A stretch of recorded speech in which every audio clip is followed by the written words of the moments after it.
Louvado seja o nome do Senhor.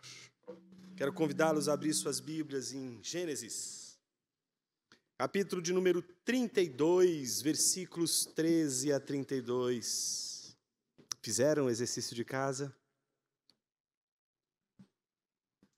Quem estava aqui semana passada sabe muito bem que a estrutura, a mesma do sermão passado, é a mesma estrutura do sermão de hoje. Vamos ler então um texto na Sagrada Escritura. Em seguida, nós vamos para a exposição do texto. Diz assim a palavra de Deus: depois de passar ali aquela noite, Jacó separou do que tinha consigo um presente para o seu irmão Esaú: 200 cabras e 20 bodes, 200 ovelhas e 20 carneiros, 30 camelas de leite com suas crias, 40 vacas e 10 touros, 20 jumentas, 10 jumentinhos. Entregou-os aos seus servos, cada rebanho à parte, e então disse aos servos: vão à minha frente e deixem espaço entre rebanho e rebanho.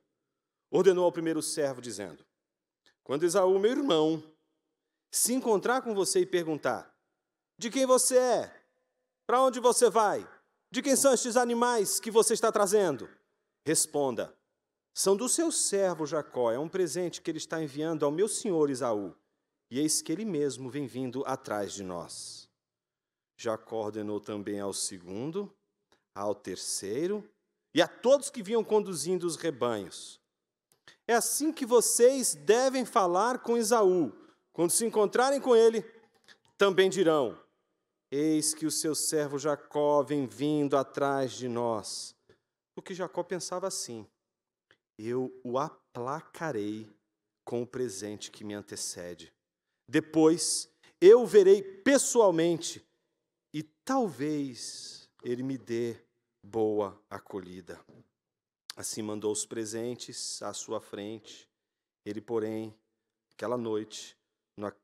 ficou aquela noite no acampamento. Naquela mesma noite, Jacó se levantou, tomou suas 2 mulheres, suas 2 servas, seus 11 filhos e transpôs o val do Jaboque. Reuniu todos e fez com que passassem o ribeiro. Também fez passar tudo o que lhe pertencia. Jacó ficou sozinho e um homem lutava com ele até o romper do dia. Vendo este que não podia com Jacó, tocou-lhe na articulação da coxa, de modo que a junta da coxa de Jacó se deslocou na luta com o homem. Então o homem disse: deixe-me ir, pois já rompeu o dia. Jacó respondeu: não deixarei ir se você não me abençoar. Então o homem perguntou: como você se chama? Ele respondeu: Jacó. Então disse: seu nome não será mais Jacó, e sim Israel, pois você lutou com Deus e com os homens, e prevaleceu. Jacó disse: por favor, diga-me como você se chama. Ele respondeu: por que você pergunta pelo meu nome? E o abençoou ali. Jacó deu àquele lugar o nome de Peniel, pois disse: vi Deus face a face, e a minha vida foi salva. Nasceu-lhe o sol quando ele atravessava Peniel, e mancava por causa da coxa. Por isso os filhos de Israel não comem até hoje o nervo do quadril na articulação da coxa, porque o homem tocou a articulação da coxa de Jacó no nervo do quadril. Oremos uma vez mais. Senhor, fale conosco através de tua palavra, que sejamos por ela edificados uma vez mais, no nome santo de Jesus. Amém. Nós, os pecadores,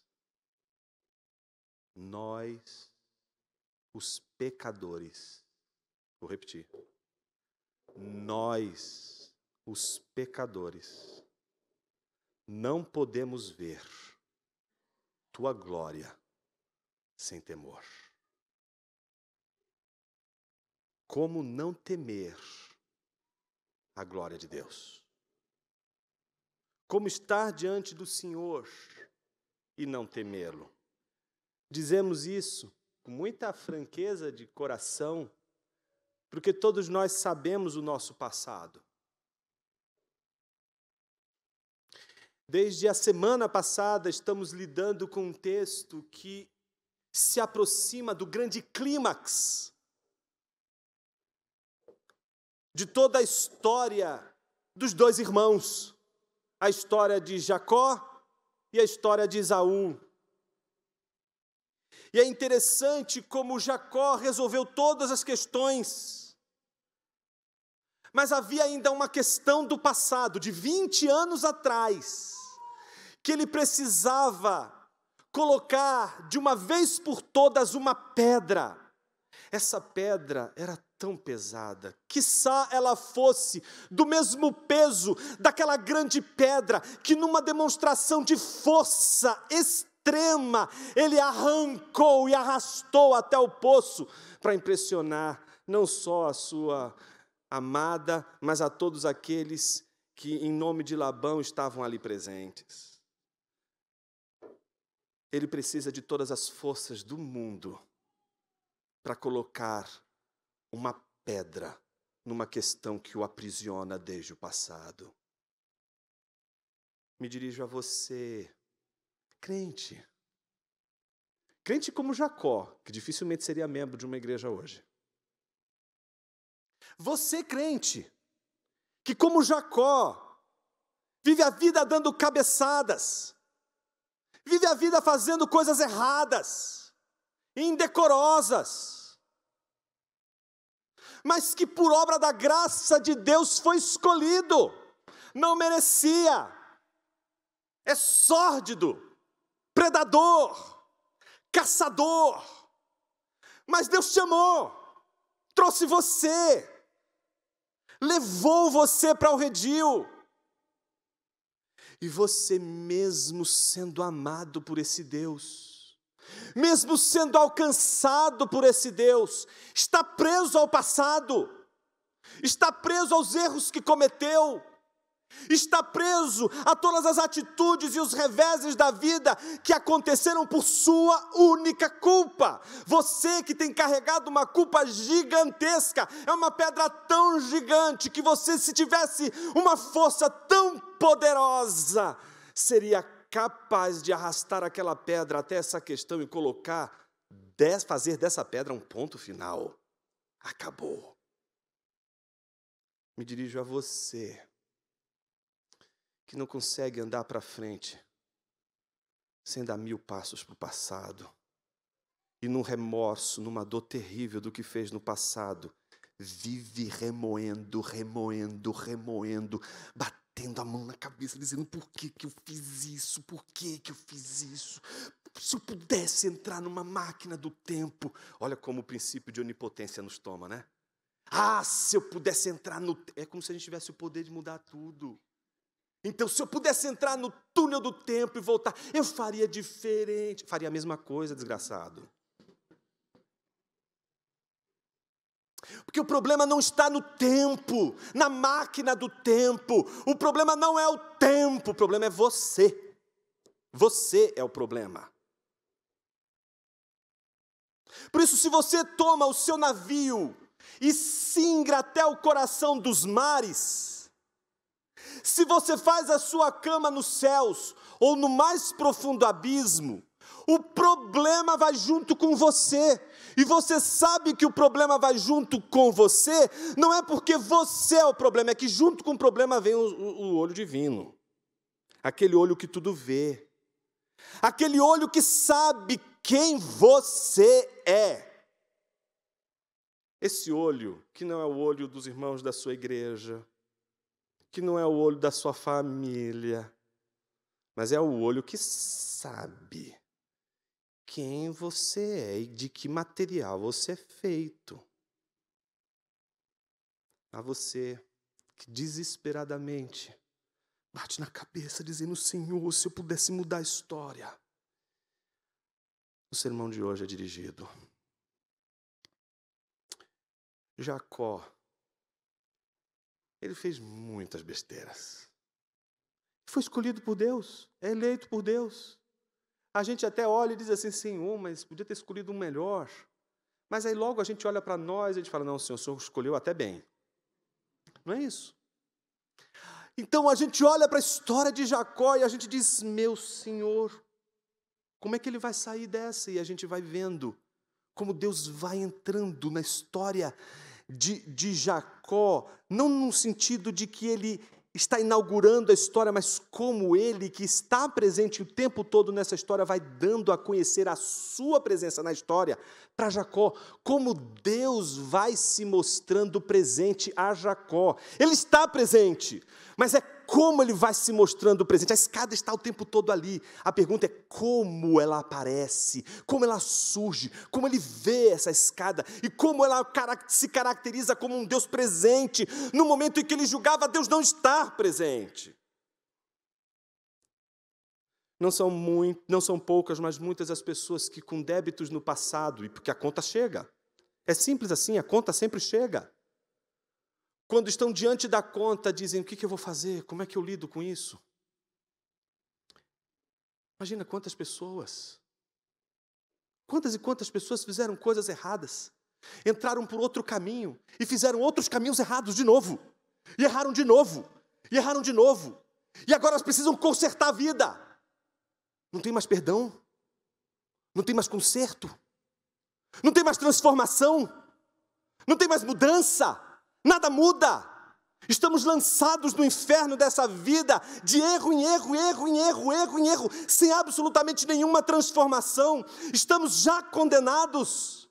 Ou será que há a possibilidade de alguém que nasceu suplantador, alguém que nasceu predador, alguém que nasceu tentando roubar o lugar do outro, alguém que nasceu violento, alguém que nasceu impuro? Será que há uma saída para esse predador?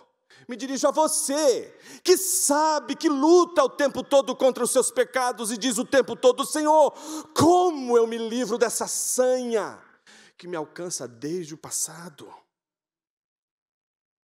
A gente não pode, quando a gente faz a revisão, simplesmente dizer, como é que eu resolvo o passado? Como é que eu vou para o passado para resolver o passado?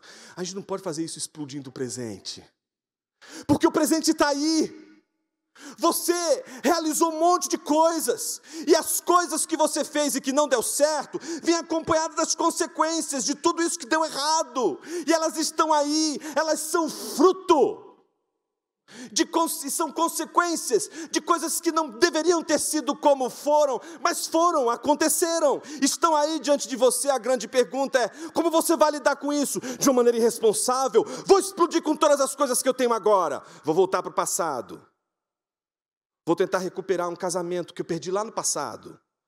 Vou tentar recuperar uma amizade que eu perdi lá no passado. Mas agora você já está em outro mundo. Você já está em outro país. Você já está em outra situação. Você já está com outras pessoas. Você não conhecia o Evangelho. Como é que você lida com isso? Como é que se conserta a vida? Como é que se conserta o passado? Você é Deus. Você então vai pegar uma argila, como alguém que opera numa argila e faz a argila ao seu próprio prazer? Não fazemos isso com o passado. Não temos condição. Agostinho dizia, se o passado fosse como uma massa, uma argila que a gente pudesse modelar de acordo com as nossas vontades. Não podemos. O máximo que a gente pode fazer é recontar o passado. E a gente tenta, na ressignificação do passado, encontrar uma solução para o passado. Mas um passado ressignificado, ele continua sendo um fantasma, quando você é ressignificado pelas suas próprias palavras e não pela palavra de Deus. Nós não temos autoridade para ressignificar o nosso passado. E é por isso que você pode recontar o seu passado com as suas próprias palavras e de uma outra maneira. Você não vai conseguir validar a brilhante história que você conseguiu contar do seu passado. Você precisa de uma outra história que vai ressignificar a sua história. Você precisa de juntar a sua história a uma outra história que é maior do que a sua história e que une a sua história com a pessoa que está do teu lado. A grande história que reúne todas as histórias do mundo. A história do Redentor. Como Jacó está passando por dificuldade, né? A conta chegou, São 20 anos, não dá mais. Vou voltar para casa, eu quero acertar a minha vida. Mas ele não é irresponsável, ele toma as suas decisões, como nós vimos na semana passada, e ele segue exatamente os passos. Iniciativa, ele não fica dizendo, deixa as coisas acontecerem, Deus é bom, Deus é providente, está tudo determinado por Deus. Ô seu... Eu ia xingar de calvinista, mas não dá, né? Presta atenção no que eu estou dizendo para você.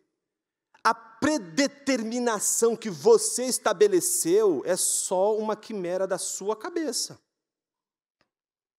As coisas estão acontecendo desde muito antes de você existir, a revelia não só sua, mas de toda a humanidade.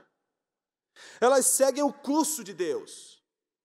Então, todo mundo sabe que o mundo está determinado pela providência de Deus, ou pelo menos deveria ter consciência de que a providência de Deus determina todas as coisas. Que estamos num teatro, como dizia Calvino, da glória de Deus. E que se hoje nos falta, para pensar, inclusive a esfera pública, não é outra coisa senão a doutrina da providência, que sumiu, evaporou dos nossos manuais, dos nossos textos de ciência política, de filosofia política. De repente, sumiu a doutrina da providência. Ninguém mais fala da doutrina da providência. Ela simplesmente evaporou. Ela se encontra lá em Hobbes, Locke, Rousseau, todos eles estão falando da providência, todos eles falam, a gente já não fala mais, não tem mais providência, cada um está dando conta da sua própria vida. Independente disso, o que nós vemos é algo muito diferente. É um Jacó que toma iniciativa, mesmo sabendo que Deus é providente. Mas ele toma iniciativa de uma maneira muito diferente daquela outra iniciativa. Então existem dois tipos de iniciativa. Uma iniciativa que você toma dizendo assim, Senhor, eu tenho um grande projeto, eu tenho um grande plano, ele é maravilhoso, eu concebi esse plano com muita paciência e eu só preciso de um empresário para investir aqui. E eu acho que o Senhor, que é o dono do ouro e da prata, vai investir no meu projeto, que é brilhante. Eu sei o que eu estou fazendo. Aposta em mim, Senhor. Eu sou um cavalo que vai dar certo. Essa pode ser uma iniciativa tua. Você pode improvisar a grande história da sua vida. Outra coisa bem diferente é a iniciativa responsável. É você fazer o que precisa ser feito sabendo o que Deus quer de você. Então, o que Jacó faz para lidar o passado? Iniciativa com responsabilidade. Segundo, ele cumpriu o dever, lembra? Não só ele envia os seus mensageiros para falarem com Esaú, como ele pega a sua família e divide, separa a sua família, vai proteger mulher, vai proteger filho. Ele não dá um chute no seu presente, ele não vai resolver o passado dizendo assim, eu fiz tudo errado na minha vida, hoje eu fiz outras escolhas, as escolhas de hoje foram escolhas também horrorosas, deu tudo errado agora, então que se exploda o presente, eu vou atrás do passado, recuperar o passado. Meu filho, isso aí é outro mundo, você está vendo o evangelho lá dos gregos. O evangelho do cristianismo é um evangelho diferente, não é de volta no tempo. O nosso modelo não é o eterno retorno do mesmo, o nosso modelo é a ressurreição de Cristo Jesus. A ressurreição é o modelo da nossa temporalidade. Jesus não volta atrás.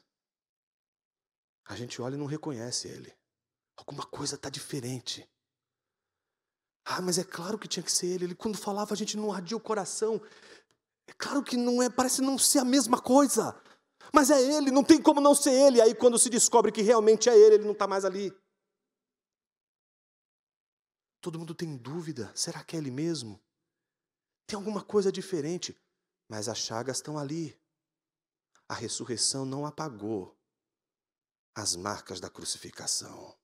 Ele ressuscita com elas.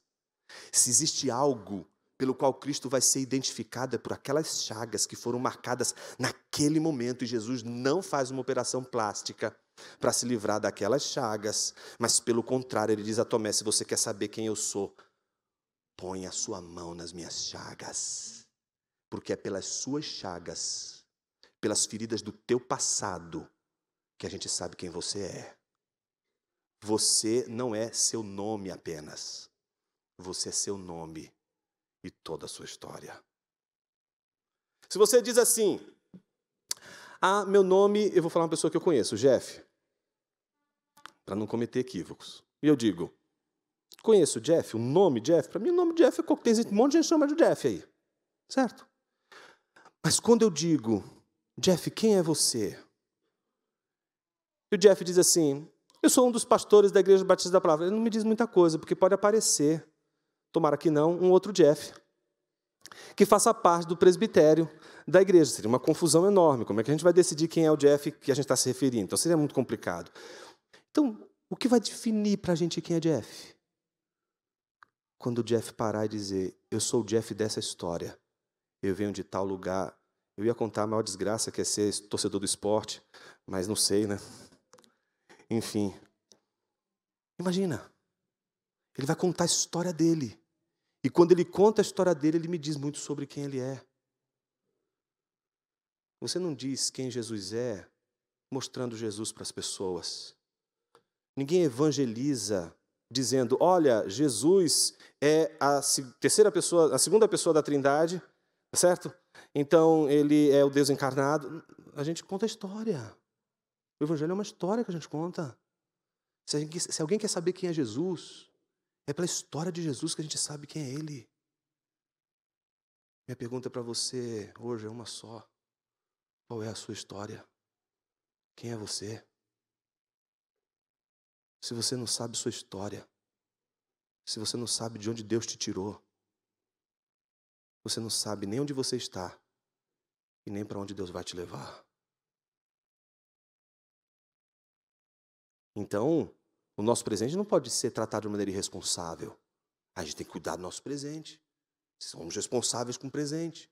Não vamos explodir o presente para resolver o passado. Vamos ser responsáveis com o presente e vamos resolver a questão do passado. Em terceiro lugar, o que ele faz? Antes de ele agir, a primeira coisa que ele faz é o que ele jamais fez: orar. E é a primeira vez que Jacó ora de fato, porque todas as vezes ele responde ao que Deus fala. Mas agora é a primeira vez que ele toma a iniciativa de orar. Ele mesmo ora a Deus, ele mesmo fala com Deus. E, por sinal, a maior oração do Antigo Testamento, a maior oração de Gênesis, melhor dizendo, está aqui. Então, observe que os passos de Jacó são esses: iniciativa, dever, cumprimento do dever e oração. Exatamente a mesma estrutura do texto que nós acabamos de ler. Observe como ele toma a iniciativa. Ele não espera Esaú chegar. Estamos diante de um homem que tem um passado preso a Esaú. É a última questão da vida dele. Ele tem uma questão com Esaú. Ele não pode continuar a sua história sem resolver a questão com seu irmão. Ele está preso ao seu irmão. Ele precisa se livrar daquela questão. Então ele tem que enfrentar de uma vez por todas esse problema. Ele tem que enfrentar de uma vez por todas esse passado. Então ele toma a iniciativa. De novo, ele faz o mesmo processo. Antes ele enviou os mensageiros, agora ele envia novamente mensageiros, mas eles vêm acompanhados de presentes, tá certo? Olha a estratégia maravilhosa de Jacó, não é? Jacó diz assim, Jacó sabe, porque Deus havia dito para ele o seguinte: certamente serei bondoso com você e lhe darei uma descendência numerosa, blá, blá, blá, blá, blá, blá. Depois de ele ter dito, livra-me das mãos de meu irmão, porque temo que ele venha e ataque a mim e as mães com os filhos. Sabia da palavra de Deus, sabia da promessa de Deus. Então o que Jacó faz? Mesmo sabendo que Deus havia prometido que estaria com ele, ele toma iniciativa. Ele vai se consertar com seu irmão. Não fique esperando o passado chegar até você. Tome a iniciativa de resolver de uma vez por todas essa questão. Tome a iniciativa de uma vez por todas se reconciliar. O ministério do Evangelho é o ministério da reconciliação. O ministério de Satanás é o ministério da divisão, é o ministério da separação.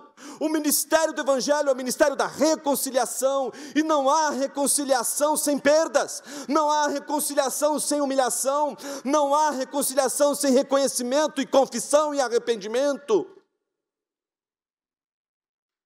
Então o que Jacó faz? Ele toma iniciativa. Eu preciso resolver a questão com meu irmão. E aí ele tem uma brilhante ideia. Ele vai mandar mensageiros com presentes. E não são presentes quaisquer, gente. São presentes robustos, que mostram que esse Jacó, não é o mesmo de 20 anos atrás. O de 20 anos atrás era um seminarista lá das terras né, de seu pai, Isaac, sem nada de dinheiro no bolso, né, fez um monte de besteira, foi expulso do seminário, e agora está no meio do deserto, sem nada. Agora não. Novamente, você percebeu que imagem bonita? É novamente uma segunda noite de Jacó. Uma nova noite. A noite que aproxima o desfecho da sua história com seu irmão. Nessa noite, ele não tem mais uma situação semelhante à de outrora. Ele é um homem rico, poderoso. Mas o que ele quer? Se reconciliar com seu irmão. Então, o que a Bíblia diz? Que ele foi lá e mandou um monte de presentes para o seu irmão. Tá certo? E ele foi bem estratégico. Ele parcelou em 3 vezes. Tá certo? E o que isso significa? Que ele não foi lá dizendo assim, eu vim aqui pedir perdão. Entende? Ele trabalhou. Eu não posso chegar assim. Eu fiz muito mal. Eu errei.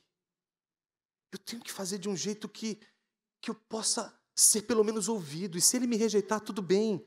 Mas pelo menos eu vou fazer a coisa certa dessa vez. Eu não vou fazer como antes. E como é que ele se apresenta? Apresenta em primeiro lugar enviando cada um deles, imagina Esaú, indo, marchando em direção a ele. De repente, pumba, chega o primeiro com um monte de presentes. Quem é você? De onde você vem? Fala assim, olha, todos esses presentes são de Jacó, seu servo. Seu servo. Em outras palavras, Jacó, mesmo sabendo de tudo o que aconteceu, ele está expressando agora, nos presentes que dá a seu irmão, exatamente o seguinte: eu abro mão de tudo que eu fiz, abro mão de toda aquela bênção que eu recebi, abro mão de tudo isso, eu não quero ser mais o Senhor, eu quero apenas que você me trate como um servo, só isso, nada mais. Imagina que, de repente, num segundo momento, aparece o segundo. Ele está caminhando, mas agora um monte de presentes. Eita, mais outro presente. De onde veio você? Então, isso é um presente do seu servo Jacó. Aí ele anda mais um pouquinho, de repente, mais outra multidão de presentes. Olha, é seu servo Jacó que mandou. Então, imagina, Esaú vai recebendo tudo aquilo, só que ele não vai recebendo os presentes apenas por alguém que está dizendo, seu servo Jacó te mandou. Observe. Seu servo Jacó te mandou esses presentes. E ele está vindo logo atrás. Ele não está fugindo. Ele não está dizendo a Esaú que ele não vai encontrar com Esaú. Ele está simplesmente seguindo um padrão, um ritual de reconciliação. Ele está seguindo exatamente o que precisa ser feito. Ele está fazendo o que é necessário para reconciliar. E ninguém se reconcilia sem perder. As pessoas querem se reconciliar saindo por cima. Elas querem resolver as questões ainda por cima. Imagina. Não, as pessoas não querem se humilhar. As pessoas que erraram no passado, elas querem fazer de tudo. Mas querem evitar exatamente a única coisa que pode curar a ferida do passado, que é a humilhação. A humilhação curadora. Aquela que nos liberta de fato. Então ele toma iniciativa e ele tem um objetivo com isso. Qual é o objetivo com os presentes, pessoal? Aplacar o rosto de Esaú. Isso não aparece no português, mas no texto hebraico é a mesma ideia de mostrar ou esconder o rosto. Imagine que para os hebreus, não é o povo de Deus, esconder o rosto é dizer o seguinte: eu não quero ver o rosto de alguém que está irado. Então, como é que eu faço para não ver a face de alguém irritado? Eu escondo. Eu quero aplacar, para que eu não veja o rosto com raiva, seja inibido e fuja. Então, o que ele está dizendo é como é que eu faço para que o rosto do meu irmão não seja o rosto de alguém que me odeia. Como eu faço para mudar o semblante do meu irmão, para que ele possa me ouvir? O que eu posso fazer antes mesmo de falar, para que ele possa me ouvir? O que eu preciso fazer antes? E que é necessário para destrancar de uma vez por todas aquilo que vai impedi-lo de me ouvir? Tu entende o que Jacó está fazendo? Jacó está destravando tudo, para que o seu irmão possa ouvi-lo. Então ele toma iniciativa. Isso está nos versículos 13 a versículo 21, que nós acabamos de explicar. O que vai acontecer em segundo lugar? O mesmo que nós vimos na semana passada. Se ele toma a iniciativa, o que agora ele faz? O que ele precisa fazer? Dar conta do presente. Ele precisa ser responsável com o presente. Ou seja, ele precisa cumprir o dever. Observe os versículos 22 e 23. Naquela mesma noite, observe a ênfase. Na mesma noite, Jacó se levantou, tomou suas 2 mulheres, suas servas, seus 11 filhos e Adiná. Cadê Adiná que não aparece aqui? Calma, isso é uma história de um outro sermão que vai acontecer no capítulo 34. E transpôs o val de Jaboque, reuniu todos e fez com que passassem o ribeiro. Também fez passar tudo que lhe pertencia. O que ele fez então? Antes de encontrar com seu irmão, ele tem um presente. Ele tem a responsabilidade de hoje que ele não pode deixar escapar. Ele não pode ser irresponsável com o que está sobre as responsabilidades dele hoje. Então ele cuida, ele cumpre o seu dever. Ele não é alguém que diz assim, que se exploda o presente, eu vou ser feliz. Não. É alguém que está cumprindo o seu dever, guarda suas esposas, seus filhos, os bens que vão ser suficientes para sustentá-los, guarda eles, põe eles são e salvo. Então, primeiro, iniciativa. Segundo, cumpre o seu dever. O que falta agora? A oração. E essa oração, ela é uma oração muito estranha, porque ela parece mais com uma batalha num ringue do que uma pessoa de joelhos dobrados, com as mãos juntas e próximas à face, orando ao Senhor. A oração que nós veremos agora, ela é como deveria ser toda oração de um crente desesperado diante de um Deus todo-poderoso. Luta. Observe o que vai acontecer na oração, dos versículos 24 até o 31, terminando no versículo 32. Observe no versículo 24 que a Bíblia diz que Jacó ficou sozinho. E você sabe que aqui a gente chega exatamente naquele ponto que combina com aquele dia lá de Betel, em que ele dorme com a sua cabeça numa pedra. Ele acha que está sozinho. Ele acha que não tem ninguém ali. E de repente, ele vê uma escada, com anjos que sobem e descem. Ele chega a dizer que Deus estava ali. E ele não sabia. O tempo todo. Novamente ele está sozinho. E novamente ele vai descobrir que ele realmente não está sozinho. Que ninguém que tem um Deus tão poderoso e tão amoroso como nosso Senhor vai conseguir realmente ficar sozinho. Ele está sozinho. Mas só até o tempo de ele perceber que se aproximou diante dele um homem. Muito estranho, porque não é ele que vai até o homem, né? Ele está quietinho na dele, ele não está querendo confusão com ninguém. Ele, na verdade, está querendo sair de confusão. Saiu de uma confusão com Labão, agora tem o seu irmão que está vindo em sua direção. Ele quer se livrar de confusão e aparece agora um homem. E ele, imagina você, não é, encontrando com um homem que tem, você olha para ele e diz, isso aí é lutador, isso aí é jiu-jitsu, esse aí não vem para cima, porque é isso que acontece, né? Parece que ele está quietinho no canto dele, chega alguém e invoca com ele, começa a brigar com ele. Não é ele que diz assim, agora Deus, a gente vai ter uma conversa, sério. e chama Deus para o ringue. Não, é Deus que vai para cima dele. Só que até então, a gente não sabe que é Deus. A gente apenas sabe que ele estava sozinho e um homem lutava com ele. Um homem parte para cima dele. Imagina, você está sozinho, desesperado, está pronto de encontrar seu irmão, já fez tudo, todo o seu plano, é de noite, você está, todo mundo já atravessou, você está ali sozinho, de repente aparece um homem e começa a lutar com você.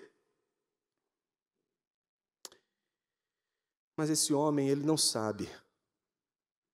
Ele é Deus invisível. É o Deus que não aparece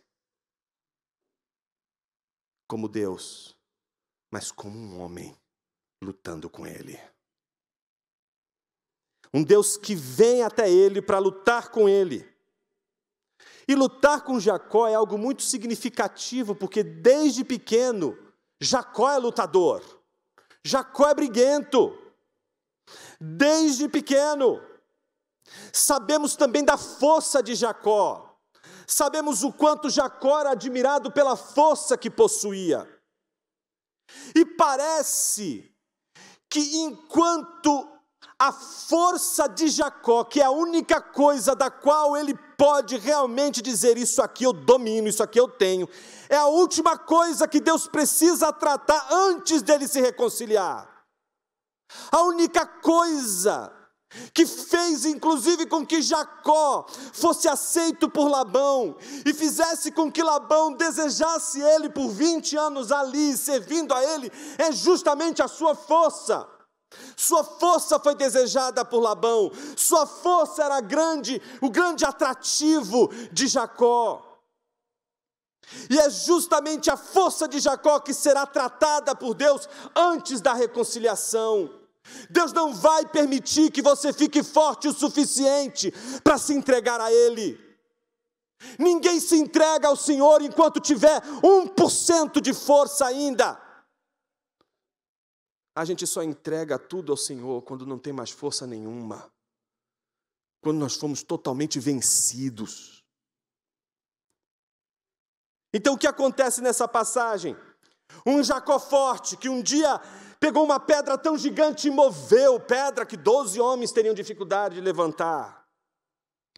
Este homem sobrevive aos golpes deste homem. Veja, o texto em nenhum momento diz que Jacó venceu a batalha com este homem. O que o texto diz é que ele sobreviveu, ele não poderia sobreviver. A ideia é de que na luta com este homem, ele não sairia dali vivo. Ele não vence a luta, mas ele sobrevive à luta. Ele sobrevive àquela batalha. E observe, o que nos interessa é como ele sobrevive àquela luta intensa com Deus. Que não é outra pergunta senão como você sobrevive, não quando você está lutando com Deus, mas quando Deus está lutando com você, quando quem está desferindo os golpes não é você, mas Deus está desferindo os golpes contra o seu orgulho, contra a sua vaidade, contra tudo aquilo que você considera sendo a coisa mais forte, o seu calcanhar, o ponto mais equilibrado da sua vida, aquilo que mais você diz, nisso eu me garanto. O que fazer quando Deus toca exatamente no fundamento de toda a sua segurança e te torna completamente inseguro? A Bíblia diz que Jacó sobreviveu aos golpes de Deus. Observe, vendo este que não podia com Jacó, porque eles lutaram noite adentro. Vendo este que não podia com Jacó, porque ele via e Jacó estava lá, sobrevivendo. O homem que podia aniquilá-lo de uma só vez, não faz. Ele apenas toca ele de uma forma tão poderosa que ele não consegue mais reagir. Ele não usa a força que ele tinha para aniquilar de uma vez por todas Jacó. Ele usa a força apenas para aniquilar de uma vez por todas as tentativas de Jacó segurar, conter aquele homem com suas próprias forças. Jacó não consegue mais fazer nada. Naquele mesmo momento em que o homem toca a articulação da coxa, de modo que ela desloca e Jacó não consegue mais reagir com a força, a gente encontra um Jacó insistente. Você venceu meu corpo, mas não venceu minha língua. E começa a falar. Agora eu vou convencer você com as palavras. Você domou, você domesticou meu corpo, agora é a língua. E ele começa a falar e começa a dizer. Então o homem diz o que para ele? Deixa-me ir, pois já rompeu o dia. Jacó respondeu, não deixarei ir se você não me abençoar. Parece que o Jacó que está lutando, percebeu que ele não está lutando meramente com o homem. Ele percebeu, discerniu que não estava diante de um mero mortal. Ele estava diante do próprio Deus. Então ele disse, se o Senhor não me abençoar, não vou te abandonar. Obstinado. Não dá para esperar outra coisa de alguém que nasce segurando o calcanhar do próprio irmão, a não ser segurar o máximo possível aquele homem. A Bíblia diz que aquele homem respondeu, como você se chama? E aqui é a hora da verdade. Porque se eu pergunto para você quem você é, olhando ali para o Jeff diz, eu sou Jeff. Para nós, o Jeff não diz muita coisa, é só um nome. Mas quando o Jeff diz, eu sou Jeff, a minha história é essa, aí a gente sabe quem é Jeff. Imagine que quando Jacó diz, Jacó, ele não está dizendo só um nome. Ele está dizendo também a sua história. Ele está dizendo, eu sou um suplantador, eu sou um enganador, eu sou um predador. Que coisa linda, né? É Deus tentando domar um potro selvagem. E consegue. Às vezes tem que usar força, e usa força. Quebra o quadril do homem. Mete ali um espinho na carne que, olha, o sujeito na hora vai para o cantinho dele. Na hora ele percebe que ele tá olhando muito altivo. A Bíblia diz que naquela mesma hora em que ele disse, meu nome é Jacó, então ele diz, seu nome não será mais Jacó, e sim Israel, pois você lutou com Deus e com os homens e prevaleceu. Ele não está dizendo que ele venceu, ele está dizendo que ele prevaleceu, porque ninguém pode ver a face de Deus e permanecer vivo. Como Jacó conseguiu? Como ele teve essa façanha? A gente sabe que quando Moisés vê pelas costas, porque sabe que ninguém pode sobreviver diante de Deus. E qual é a grande façanha de Jacó? Exatamente essa. A de alguém que esteve com Deus, lutou com Deus e não morreu. Não morreu, não porque ele não poderia ser morto, porque ele é uma espécie de Highlander que nunca morreria. Pelo contrário, não morreu porque Deus não queria matá-lo. Deus o fere de uma maneira em que ele possa apenas perceber-se dependente, que ele possa apenas perceber que a força dele não é suficiente, de que a aposta dele em toda a sua força não é a coisa mais importante da sua vida, mas não lhe tira a vida, mantém ele vivo. Não somente isso, muda o seu nome. Mudar o nome aqui, meu irmão, mudar o nome aqui, minha irmã, não é só trocar o nome de uma pessoa, não é só dizer, a partir de hoje você não se chama mais João, agora você se chama José. Não é só mudança de um nome, o que Deus está fazendo é mudando a história de Jacó. É o fim da jacosice, como diz o Emílio. Agora é um Jacó diferente, porque até o seu nome foi mudado, a sua história vai ser transformada. Meus irmãos, nós chegamos no cerne de todo o Evangelho. Se o Evangelho não é sobre a transformação da nossa história, não estamos diante do Evangelho, estamos apenas diante de um discurso, que não é outra coisa senão o espelho das nossas vontades pueris. É só o Evangelho que diz realmente quem nós somos e que diz pra gente que nós não podemos dar a palavra final da nossa vida. Por mais que você tenha feito as coisas mais estapafúrdias, mais destruidoras, olha, você deu trabalho. Mas o seu trabalho todo para dar tudo errado não foi tão poderoso assim como você pensa. Porque para fazer, você precisaria ser cabuloso para poder fazer um pecado que pudesse de uma vez por todas te banir da presença de Deus ou te banir toda a esperança.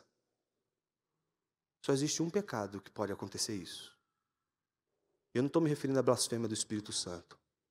O único pecado que poderia anular toda a tua esperança é se você fosse capaz de destruir aquele que te amou, que te escolheu, antes de te transformar naquilo que Ele quer que você seja.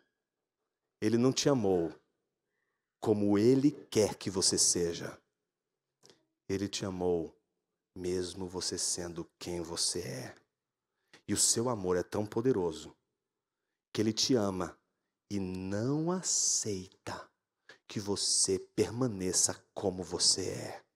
Por isso Ele te ama até mudar você, não como você quer, não de acordo com o que você quer e deseja, mas de acordo com Cristo, com a imagem de Cristo Jesus, até que Ele, Cristo Jesus, seja formado em você. Quem é Jacó? A Bíblia diz que, primeiro, nós vemos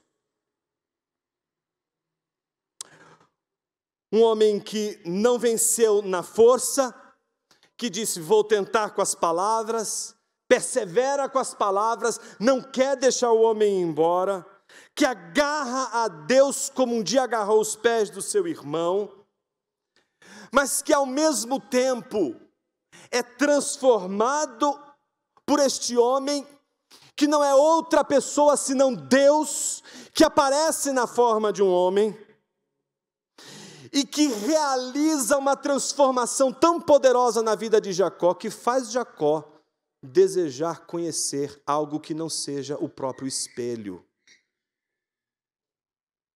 O que é que faz uma pessoa realmente ser transformada?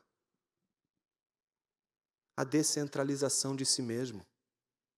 Quando você encontra um tema mais importante na vida do que você mesmo, suas vontades e seus desejos. A primeira coisa que acontece como sinal da transformação de Jacó, não é que ele quer saber como que está a família, como que estão os filhos, ele quer saber quem Deus é. O maior sinal de uma vida transformada é se ela é capaz de encontrar algo que seja maior do que ela mesma, digno de ser conhecido mais do que ela mesma. Então Jacó diz, por favor, diga-me como você se chama. Você está entendendo que Jacó não quer só saber o nome? Jacó não quer simplesmente saber o nome de Deus, como você e eu gostamos de saber o nome das pessoas com as quais falamos. Jacó quer saber qual é a história deste homem que lutou comigo hoje e que é o mesmo Deus que falou comigo em Betel. O curioso é que o homem não responde, dá uma de filósofo, faz uma pergunta e diz assim, por que você pergunta pelo meu nome? E aí fica o vácuo, né? Aquele vácuo que todo crente sabe quando ele está diante de Deus. E quando faz essa pergunta, percebe que pelas seus próprios recursos não pode saber quem Deus é. A não ser pelo homem de todos os homens, o homem que se fez carne, sendo ele Deus e não mero homem. O Deus que, sendo carne e osso, revelou não apenas o nome de Deus, mas a história do Pai. De uma tal forma que, se hoje nós sabemos algo sobre Deus, é porque o Deus homem ainda continua lutando. E lutando, graças a Deus, contra nós e as nossas vontades. Veja o que a Bíblia diz. Logo em seguida, e abençoou ali. Jacó deu àquele lugar o nome de Peniel, pois disse: vi Deus face a face. E quando isso acontece, é morte na certa. Mas ele não morreu. Vi Deus face a face, e a minha vida foi salva. E foi salva pela graça e pela misericórdia de Deus. E como termina o texto? Como termina toda a história de redenção? No dia seguinte, no nascer do sol, quando ele atravessava Peniel e mancava por causa da coxa.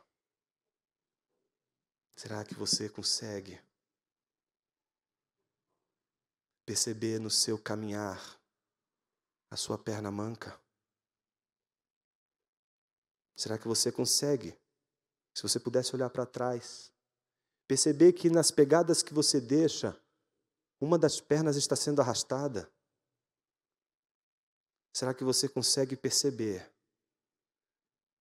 que quando Deus transformou a sua vida, Ele teve que tocar exatamente naquele ponto que você dizia: sem isso eu não vivo? Será que você consegue perceber que mesmo o sol brilhando uma vez mais, seria impossível você reconciliar-se com seu irmão sem que antes Deus preparasse você? Será que você não percebeu que Deus está fazendo com Jacó o que Jacó estava fazendo com Esaú? Jacó estava preparando Esaú com seus presentes, porque Esaú não vai poder ouvir a confissão do seu irmão sem ser preparado. Mas não é só Esaú que precisa ser trabalhado. Aquele que confessa também precisa ser trabalhado. E você não vai ser trabalhado por aquele que você ofendeu ou por aquele que você fez tanto mal. Você precisa, antes de consertar tudo que fez de errado, você precisa ser consertado por Deus. Deus precisa trabalhar em você. E a minha pergunta hoje é uma só: você consegue perceber o trabalho de Deus em sua vida? Não é o trabalho. Tem gente que acha que Deus está trabalhando na minha vida, Ele me deu um carro novo. Você está na igreja errada, você tem que ir naquela igreja da prosperidade. Ali é que fala essas coisas. Aqui não, aqui é outra coisa. O que a gente está perguntando para você não é se Deus te deu um carro novo, porque Ele dá mesmo. Tá certo? Tomara que dê. Não é isso, o ponto não é esse. A pergunta é se você consegue perceber Deus trabalhando em você e não permitindo você ser Jacó. Você está pedindo tanto para Deus mudar você. Então, Ele está te deixando manco. Ele está tocando exatamente o teu calcanhar de Aquiles. Você está gritando, você está dizendo: não, isso não, deixa. É isso que Ele está fazendo, Ele está trabalhando em você. Eu sei que está te humilhando. Não é fácil andar mancando por aí. As pessoas vão saber que Ele tocou em você. E isso é disciplina do Senhor. A disciplina é a maneira pela qual Deus toca os seus filhos, porque ama seus filhos. O amor de Deus está exatamente em não permitir que os seus filhos deem vazão à sua própria paixão. Você não leu Romanos 1? A Bíblia diz em Romanos 1 que o maior de todos os juízos que Deus poderia derramar sobre nós não é Deus lançar você no inferno, criatura. É só Deus dizer assim para você, crente: faz o que você quer. Faça o que você quer. Você não precisa de Satanás para se destruir, não. Faça a sua vontade, você vai se destruir sem ele. Então, quando Deus tira o freio, Quando Deus tira aquilo que impede você de fazer a maior maldade da sua vida, e você faz o que você quer, você se destrói. Mas quando Deus põe um espinho, quando Deus desloca o quadril, Ele está dizendo, você não vai destruir a sua história. Deus entra na nossa história e liga a nossa história com uma outra história. E qual é a história que Ele liga? A gente sabe que o versículo 32 diz que por causa disso, não é? A Bíblia diz que os filhos de Israel não comem, né, até hoje, o nervo ciático.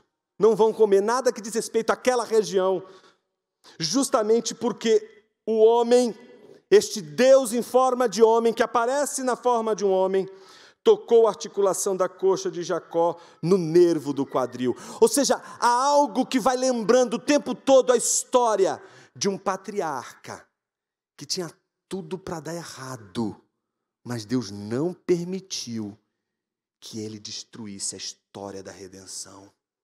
Sabe o que a gente está de olho aqui? Imagina que Moisés, quando está entregando isso para o povo tem que ler e ver isso aqui. Como Deus está guardando o povo da aliança que vai receber o Filho de Deus. Eu queria terminar o nosso sermão de hoje lembrando que este homem que luta conosco e que a gente chama de Jesus de Nazaré, que não é uma mera aparição de Deus, não é mais um Deus que se manifesta diante de mim e de você na forma de um homem, mas é o Deus homem. Este Deus homem não vai permitir que você permaneça como você está. Ele nunca vai permitir que nós permaneçamos do jeito que nós nos encontramos. Ele vai transformar, Ele vai tocar nas áreas de resistência. E Ele não vai permitir que aqueles que andem com Ele o tratem como aquele filho mais novo que fez tanta besteira, que pediu a parte que lhe cabia na herança do pai, que desgraçou tudo, deu vazão à sua própria vontade, não precisou de nada para se destruir, a não ser realizar aquilo que quer, mas que lembrou do pai. E quando lembrou do pai, ele disse, eu vou voltar para a casa do meu pai. Eu vou pedir perdão para ele e dizer, pai, pequei contra os céus. Não me trata como um teu filho, porque eu não sou digno. Veja a consciência, não sou digno de ser tratado como filho. Me trata como um dos seus servos. Talvez você esteja hoje diante de Jesus, se sentindo indigno. Eu queria glorificar a Deus por esse sentimento. Porque só existe um sentimento que nos faz ter a certeza de que somos crentes, de que não merecemos o Filho de Deus, de que não merecemos as misericórdias e a graça de Deus, mas ela nos alcançou. Deus nos tocou. E o que é mais curioso, Ele insiste em não fazer o que a gente quer. A gente acha que a gente vai voltar para Esaú e vai dizer, Esaú, me trate como um servo. A gente vai ser como o filho mais moço, dizendo ao pai, me trate como servo. Você vai chegar diante de Jesus hoje e dizer, Senhor, me perdoa os meus pecados, me trate como servo. E Ele vai lembrar do seu irmão. Ele não vai lembrar de você. Ele vai lembrar do irmão que você precisa se reconciliar. Ele vai lembrar a você, não de quem você é, meramente, mas Ele vai lembrar do seu irmão e vai dizer a você exatamente isso. O meu mandamento é este, que vocês amem uns aos outros, não como vocês gostam de amar, como vocês querem amar, mas como eu os amei. Ninguém tem maior amor do que este, de alguém dar a própria vida pelos seus amigos. Vocês são meus amigos se fazem o que eu lhes ordeno. Já não chamo vocês de servos, porque o servo não sabe o que o seu senhor faz. Mas tenho chamado vocês de amigos, porque tudo o que ouvi de meu Pai eu lhes dei a conhecer. Não foram vocês que me escolheram, pelo contrário, eu os escolhi e os designei para que vão e deem fruto, e o fruto de vocês permaneça, a fim de que tudo o que pedirem ao Pai em meu nome lhes conceda. O que lhes ordeno é isto, que vocês amem uns aos outros. Como é que a gente expressa a conversão? Se não é pelo amor.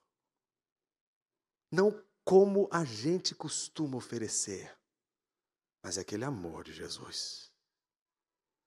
Não como Jesus, que ama o perdido, nojento, asqueroso, sujo, que você consegue ver, identificar, e que é mesmo sujo, asqueroso, nojento. Não. É o Jesus que amou você também, predador, predadora. O Jesus que amou você, predador oculto, predador, que sabe a arte do disfarce. A igreja não é uma divisão de classes, os santinhos e os sujinhos.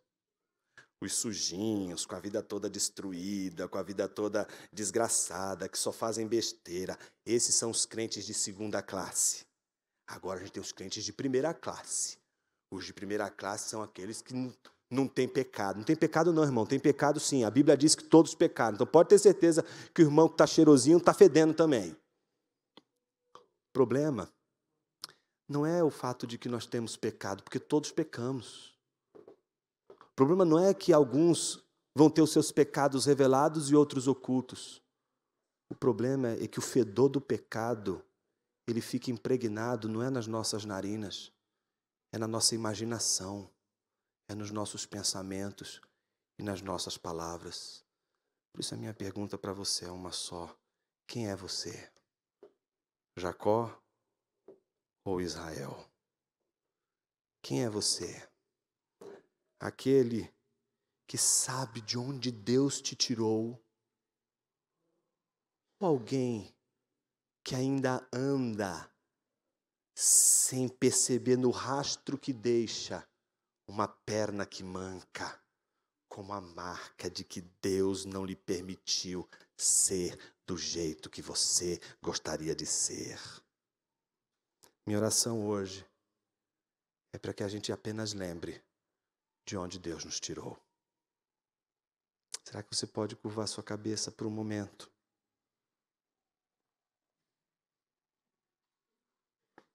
E meditar nessas palavras?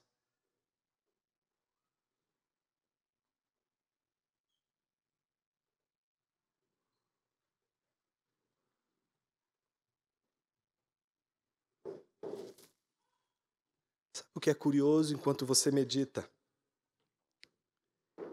É que Jesus foi amigo de traidores, de mentirosos, de gente mesquinha.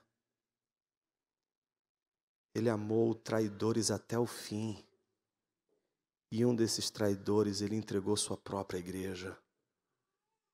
Ele é o amigo também dos traidores.